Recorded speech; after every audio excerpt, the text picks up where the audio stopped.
I'm Nicole, the director of the Santa Fe School of Cooking. This is my family's business where we've been celebrating the foods of New Mexico for 30 years. It all started with my mom, Susan Curtis, who had a midlife crisis, made a list of things that were interesting to her. One of the things on the list was to open a regional cooking school.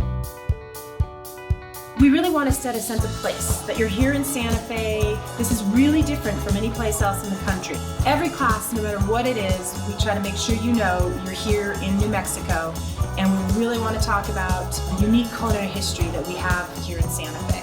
We do demonstration style classes. We also do hands-on cooking classes where our guests put on aprons and cook alongside our chefs.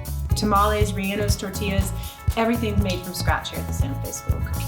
We also do restaurant walking tours. I love my job, this is so fun. Probably about 90%, 95% of everything in the market is from New Mexico. This is a place where we're all here having a great time, and we want our customers to come here and have a great time with us.